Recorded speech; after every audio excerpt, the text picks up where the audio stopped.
Thank you very much. And I think it may be that universities love anniversaries. So I work at Georgetown University, and we've also had events commemorating the 100th anniversary of the terrible pandemic, but not nearly as good as this, as you guys do at Harvard, and not nearly with the cool T-shirts like as she has. And if I may get back to campus and find T-shirts like that too. So anyway, thank you for inviting me. I think before I talk a little bit about sort of three things I think the law and lawyers might have to say about the challenge ahead of us. I want to resonate with a point that Mike made, which is about there's a real human cost to failing to act here. And when we did our commemorative event, one thing we did was we asked the archivist of the university, what records do we have at Georgetown?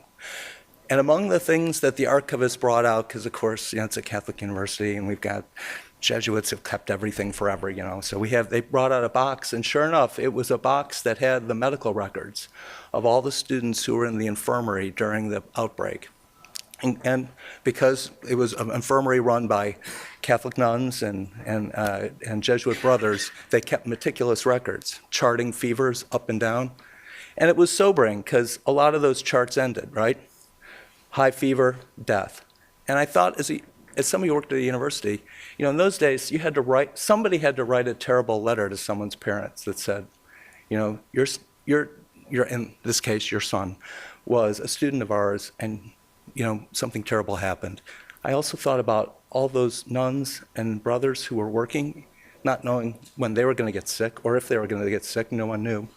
Anyway, sometimes things like that, at least for me, holding those records really brought it home that someday we're trying to make as few of those calls as necessary, right? We hope that someday in the future we can do something that will at least reduce the number of people hurt by this. So anyway, Mike, I think you were right. That's good to remember this. So about law, why is a lawyer involved in this? I'd say three things. One is my experience is not so much with Ebola. It was from 2009 H1N1. You'll hear from our colleague Nikki Lurie, who helped guide the U.S. government and me through the learning process of how we respond to the H1N1 pandemic.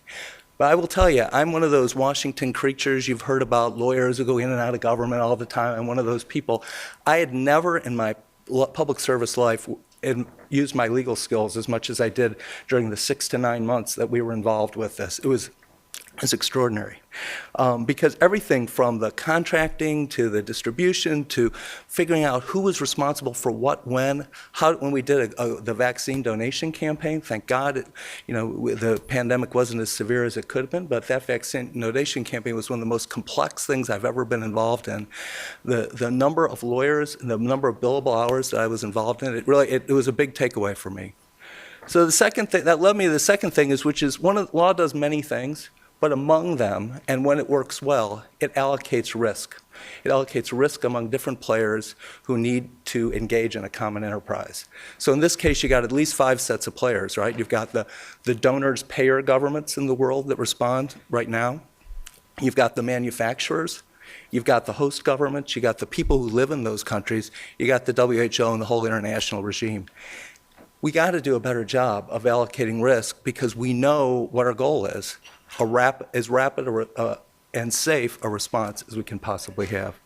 So, and getting it wrong is not really a good option because even if we have people take vaccines that ultimately maybe are dangerous but are better than the alternative, we're going to have another one of these. You don't want a second. We got to do this as best we can because we need to make sure that we've got a regime that works. So the last point really is legal readiness, and everybody said this in one way or the other, but I think the same way you think about the development of a vaccine as a scientific enterprise, we need to think about the legal regulatory regime as an end-to-end exercise.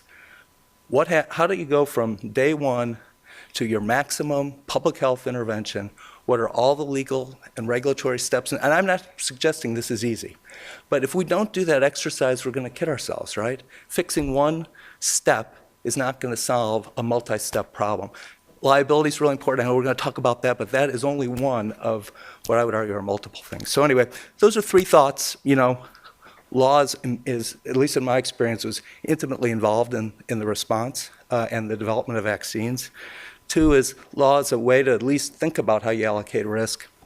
And then 3 is, we know now, unlike many things in terms of the next big pandemic outbreak, we can predict the legal and regulatory issues we're going to face.